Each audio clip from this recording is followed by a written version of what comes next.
They've been reported at dusk or in the dead of night, in clearings amid still woods and fields in lonely farm country.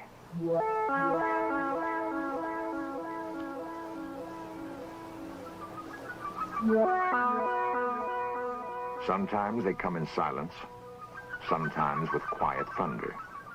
Often they leave marks in the earth, signals of their passing.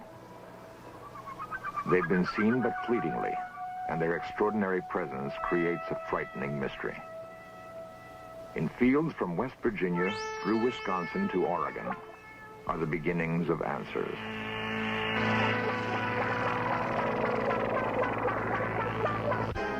A dark patch of ground on a football field. Normal people saw the object that made it. It begins tonight's search for answers.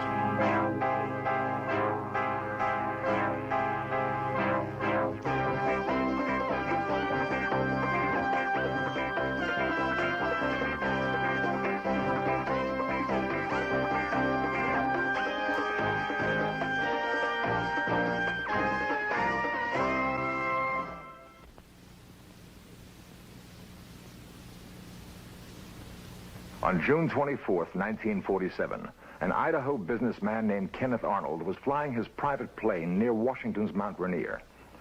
He saw 9 disc-like objects moving rapidly along the horizon. Arnold said they moved erratically, like saucers skipped across a pond. Flying saucer thus became part of our language. After the Mount Rainier sighting, unidentified flying objects were reported all over the country, an astonishing number of them. And the sightings have continued to this day.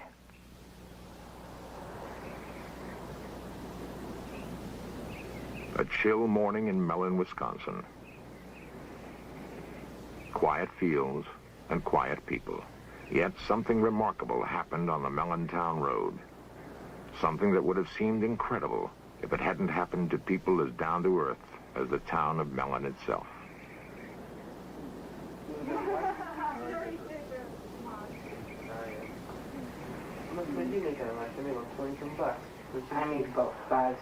Philip Baker works in a mill, on the same job for more than 20 years. He's grown up here and passed on to his children a love for the land, a love for planting and harvesting his own crops, for cutting wood to warm the house in the long Wisconsin winters. He was an officer in his union once, but stepped down because it meant too much time away from his wife Shirley and their kids, Monty, Jeff, Jane, and John. Lazy, good for nothing. The most important things to the Baker family are hard work and being together. They were together the most incredible night of their lives. It was March 13, 1975. I was carrying the 2 cats. I was walking to the garage. And I got by this corner, right by the house here. And I looked, and there was this weird object, funny noises, and it was really bright, and I didn't know what I should do. So I was going back and forth, and finally I threw the cat in the garage. And then I ran to the house, around the corner, and I couldn't get the door open. When I first saw it, I was standing approximately right here, but I couldn't get too good of a view of it because the brush and the trees are in the way. So then I went back into the house, and I got my coat on. My 2 youngest boys and Jane were following me. We went over here to get a better look at the object that was sitting on the road. And my curiosity still wanted me to get a better view of it. So we walked down. Of course, the ground was covered with snow. And my car was sitting here in the driveway. And of course, there were snowbanks on the side of the roads, and there's where I got my estimate of the size of the object, approximately 12 feet in diameter, but also with the markings in the snow. And I would judge the object at the center of it was approximately 6 feet high. It was like a turtle.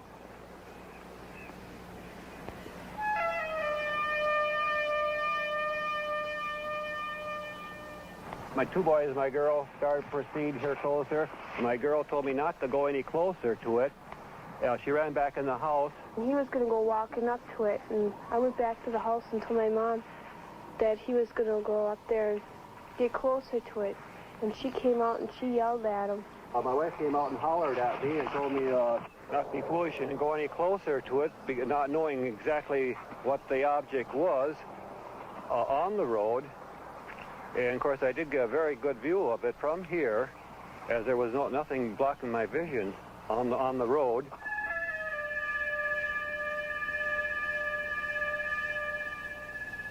Montgomery was looking out the upstairs windows where he got his view of the object. And we went in the house and we called the deputy sheriff. And when the deputy said hello, it was a boom and it was gone. I went out and I couldn't see it anymore. The sheriff came and he saw nothing. That can be a pretty lonely feeling, to have witnessed something incredible and be unable to produce evidence. Loneliest of all, perhaps, for the Baker children. They would want to tell their story to friends at school. But who would believe them? Well, Monty, my oldest boy, he was all upset. He told my other two boys, now don't say anything. Don't say anything to kids at school. We don't want nothing of this to get out. And of course, Janie was in tears. She says, well, I know what I saw. She says, you're trying to tell me I'm crazy or something? She says, I know what we saw. She says, don't try to tell me I didn't see anything, because she said, I know I saw it. And she was in tears and everything else that night. And, of course, the undersheriff, I apologized when he left me off here, because I thought, well, no, we didn't find anything. He said, he'll think I'm a little off, too. He said, no, don't forget, just forget about it. I said, well, I said, okay, let's forget about it. And I said, but don't tell anybody then. Matter of fact, I even mentioned that. I said, don't tell anybody. I said, just forget it then. Because I said, let's drop the whole story. Mellon has a newspaper, the Weekly Record. Editor Jasper Landry knows just about everybody in Mellon by first name. I've known Mr. Baker for about 30 years, and he and his family have been here a long time. And when this story broke on the UFOs, he asked me not to put it in the paper because of the anxiety his family was being put through by callers and curiosity seekers. And so I thought that I wouldn't. And he was very appreciative. I honored his wish to not have it printed. The story got around anyway, of this country lane where the Baker family saw something big and metallic with red and green lights. Something that was gone almost as soon as it came. I am George Ree, Mellon, Wisconsin. I am the undersheriff of Ashland County. On this night in question, I answered a complaint of Philip Baker, and I arrived at the site and I investigated it, and I firmly believe that the Baker family did see an object. Sheriff Ree had good reason to believe Baker's story. He may have arrived at the Baker house too late to see anything there. But when he left, a second call came to investigate reported lights in the sky. Ree and 7 deputies from 2 counties raced across country roads. Sheriff Ree would sight a bright object darting in the sky, call on his radio for another car to intercept it, and the object would dart away, sometimes to briefly join another hovering in the sky. One of Ree's deputies said the light given off by the objects was so intense he could read a newspaper by it. And when it passed over another patrol car, the police radio went dead. To this moment, no one knows what it was that George Ree and 7 county policemen chased that night in Wisconsin.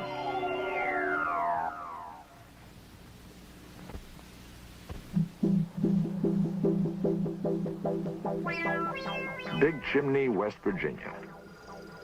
It has been suggested that the overwhelming percentage of UFO sightings occur in small towns and rural farmlands for good reasons.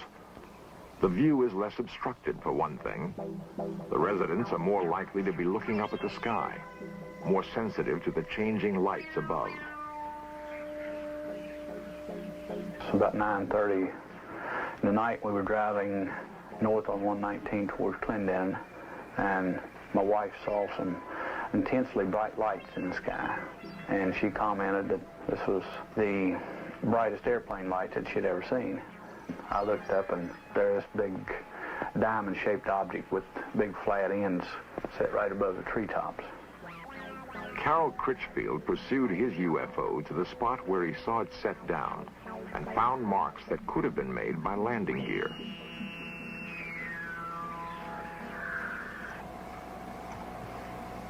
Critchfield is a foreman in a big chimney chemical plant. He's not the sort of man who is often called on to take lie detector tests. But he knows how incredible his story must sound. I'm Ian Criswell from the Criswell Security Agency in Wheeling, West Virginia. Myself and a team of investigative specialists conducted extensive polygraph testing of Mr. Critchfield. The lie detector, or polygraph, is a sensitive device for recording changes in body temperature, rate of breathing, electrical impulses in the skin, and heartbeat. Preliminary tests established normal parameters, which, if exceeded during the actual test, indicate deception. This is the blood pressure pattern, this is a skin sensitivity pattern, and this is a breathing pattern. A lie detector test cannot prove whether or not Critchfield saw a UFO. It can only indicate whether he believes he is telling the truth. Is your last name Critchfield? Yes. Do you intend to answer all of my questions truthfully? Yes. Are you being completely truthful to the best of your belief concerning the object which you described and saw in the written statement describing the events of June 12, 1975? Yes.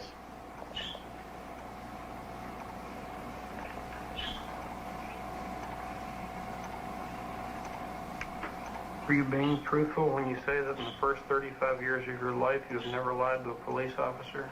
Yes. Are you being completely truthful when you say that you have no knowledge of how the burn spots and other evidence were created other than by the object described in your written statement? Yes.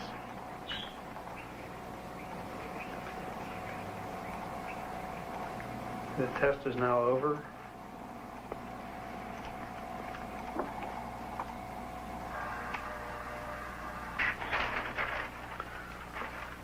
On the first question here concerning Mr. Critchfield's name, there was no reaction in any of the tracings.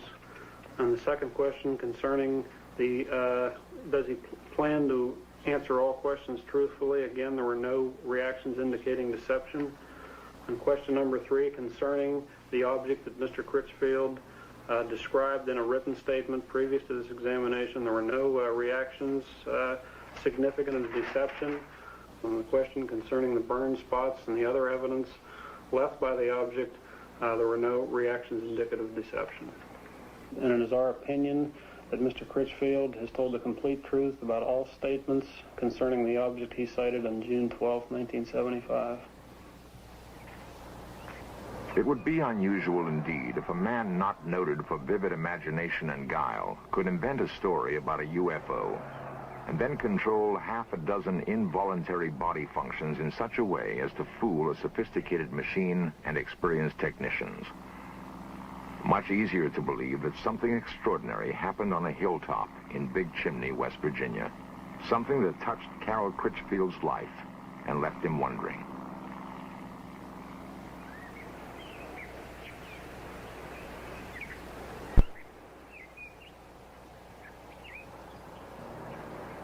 The pocket transit also can be used. Some men, like Ted Phillips, are dedicated to finding answers for the growing number of perplexed people who have had UFO experiences. Phillips is an amateur scientist and UFO investigator. Neat little pocket penetrometer.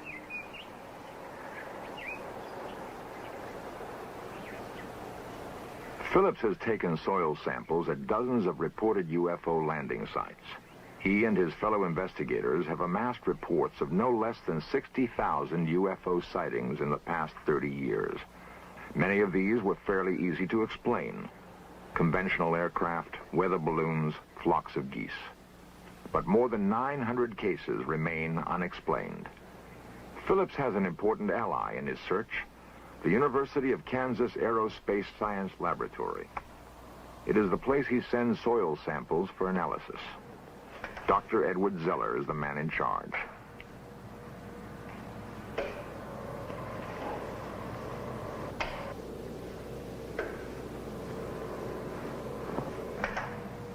Zeller believes it would be unscientific to ignore UFO reports, and that the techniques of hard scientific analysis can be put to work finding answers. Medford, Minnesota. Medford provided Dr. Zeller with a test sample, and a remarkable story told by Janet Kay provides the background. On the night of November 2nd, 1975, I was sitting here doing my homework, and I looked out the window, and right above the blue building, I saw a UFO come down out of the sky. And it landed behind the building, and behind the building is a football field. It landed there. There were two other witnesses, Janet's mother, Helen, and her brother, Jerry. A lot of people in town saw it. I don't know how many people saw it and told us the next day that they saw this thing up in the sky. In the sky. As we pulled around the driveway here, I noticed up by the blue shed over there that there was something in the sky. So I pulled out of the driveway, and I said, turn down here, we can maybe get closer to it. So we just went over this way. And then you could just see it real good before the trees. It was definitely right there. And we just drove up here, and by that stop sign near the railroad tracks, there's a fence across, so we couldn't go any further. And we just noticed it. It was just coming right in front of the trees, and we just stood here a minute till we saw it just glide over the top of the trees, and then it was gone. Well, a couple days later, after we saw the UFO go down, I saw a lot of people over here looking at something, so I came over here and I found this big brown spot on the football field where the grass had been burnt. As you can see, the blue building is right over there, and the burn spot is right here, and it's right in line with the window we saw the UFO come down from. Now, this happens to be the sample from the Medford site, number 2, which does show some strange luminescence properties. And so I'd want to make sure that the sample that I'm dealing with is not in itself radioactive. And I don't find that it is. I don't see any evidence of increased radioactivity. Yeah, at the time, it wasn't scary. It didn't frighten me when I looked out the window and I saw it. I didn't get scared or anything. But afterwards, when I realized that what I had seen was unexplainable, that's when it started to get scary. And then when they found the patch on the football field, well, that got a little worse. Furnace ready to be inserted here into the light chamber. And now we've inserted the sample, which is on the electric furnace, into the chamber, and we're going to start heating it. It's been 6 months since we saw the UFO go down, and as you can see, the burnt spot is still visible.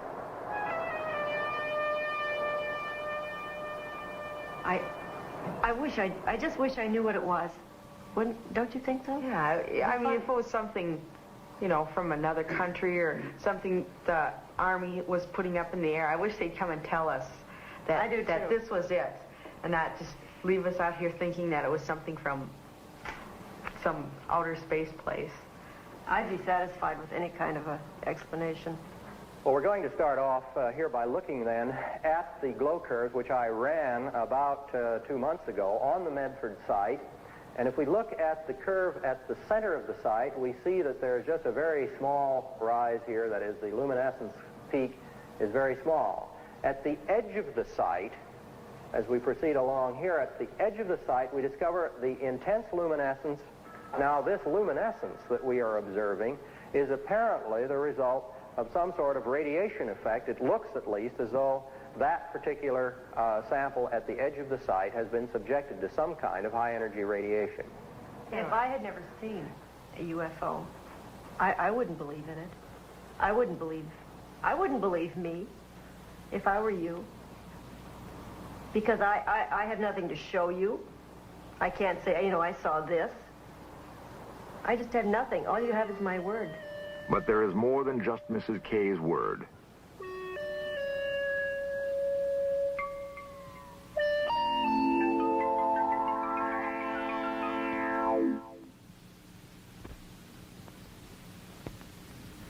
In a recent Gallup poll, 15 million Americans claim to have seen a UFO. 15 million.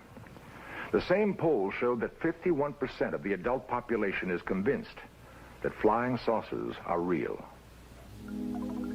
For those who haven't seen one, this is a recreation of what Carol Critchfield saw on a hilltop in Big Chimney, West Virginia.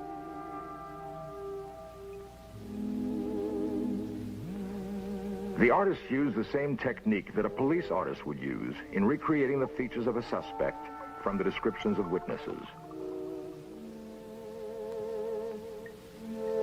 And this is what Philip Baker saw on the town road in Mellon, Wisconsin.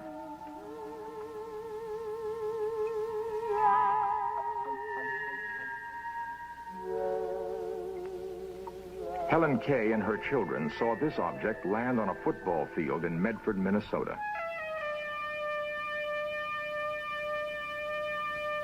The last systematic attempt by the U.S. government to investigate UFOs was conducted by the Air Force and was called Project Blue Book. Project Blue Book ended in 1968. The Air Force had by then investigated more than 11,000 UFO sightings and found explanations for all but 676. The Air Force seemed to have no interest in the sightings it could not readily attribute to earthly phenomena. Perhaps it's time to approach the question of UFOs again, without bias.